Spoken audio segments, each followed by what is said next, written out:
What up? This is Dave 1 from Chromeo. This is P. Hi, it's Estevie. And you're listening to SoundAdvice.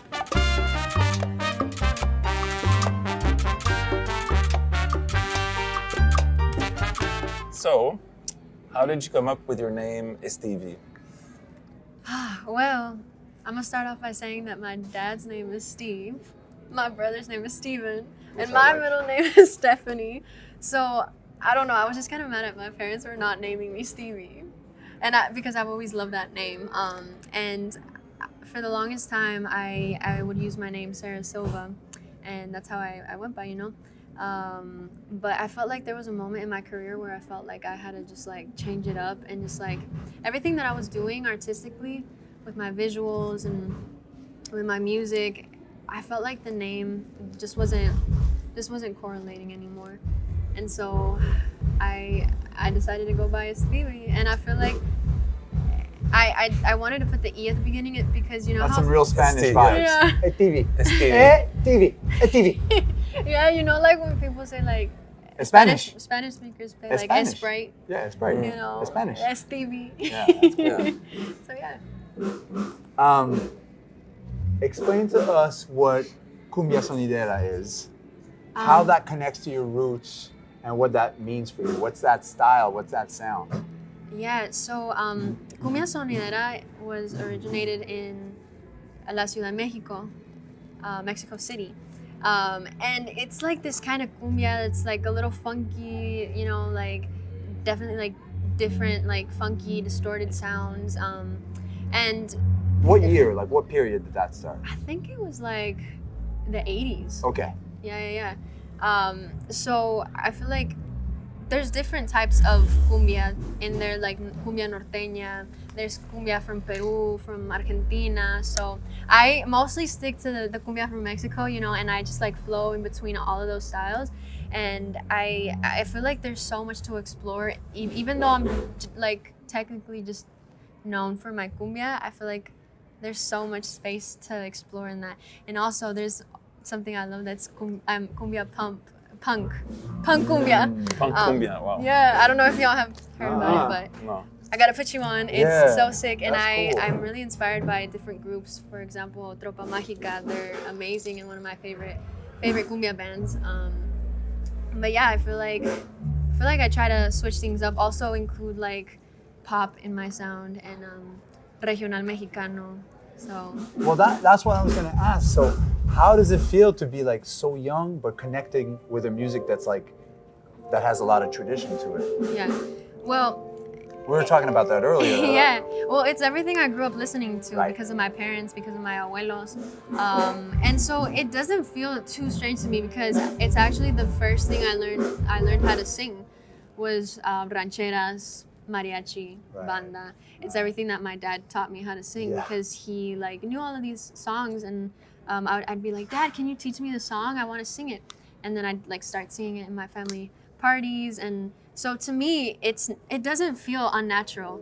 I actually feel like I'm in my element by doing that, but I'm also like incorporating this like other side of me that also like grew up listening to pop at school and like all of these pop stars. And so mixing those two, I feel like I found a good mix, and yeah, it feels right to do it.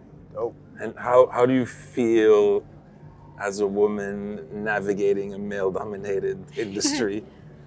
Macho industry. Macho, very macho industry. I feel like it's tough at times. I feel like it's been hard trying to like navigate in between like all the male artists. I feel like there's not very many female artists, especially in this genre, regional mexicano. So I feel like I want to be an example to other female artists and like, you know, kind of show them a way that there is space for us in regional mexicano. And I think it's important because I feel like there's so many I know of so many you know, beautiful voices in regional mexicano and females that I feel like they should be heard and just known, you know. All right, this next one is like the annoying question, but maybe it's not annoying. What's your relationship with social media? Oh. Is it good? Is it bad? Is it necessary? Would you give advice, social media advice to up and comers? Like, what's your relationship with that?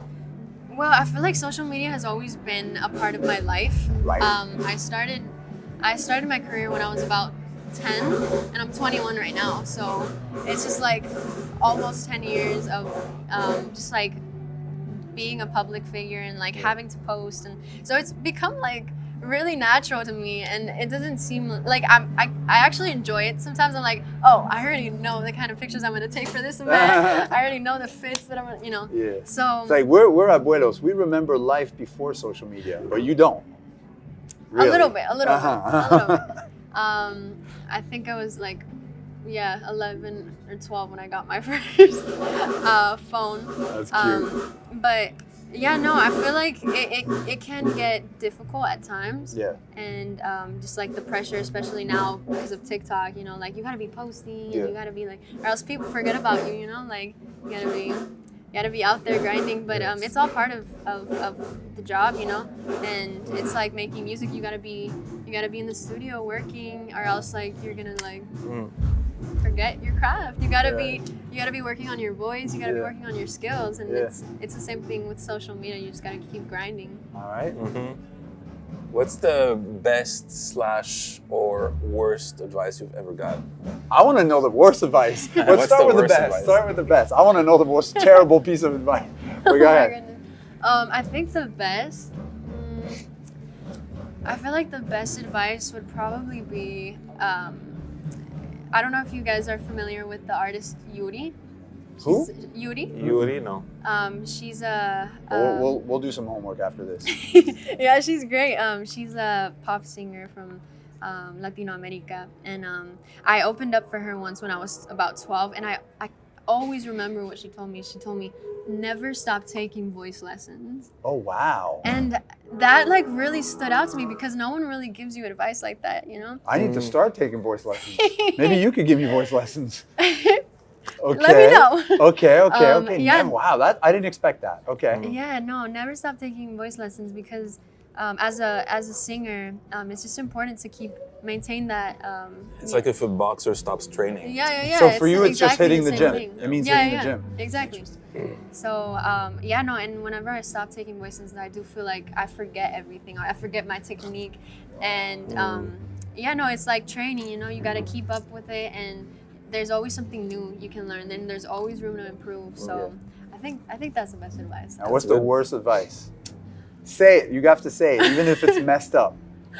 Oh my goodness. I don't know. I think it'd probably be like, I feel like there's been times when people don't want me to.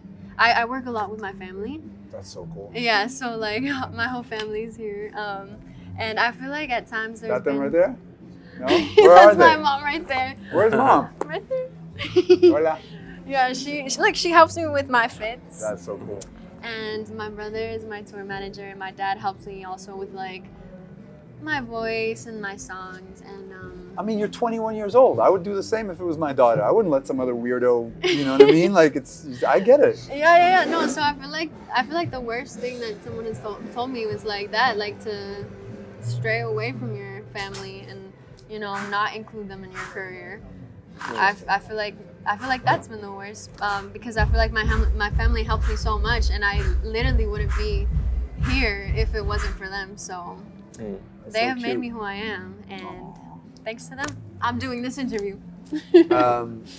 Okay, so let's talk creative process. Yeah. Do you write everything? Yeah.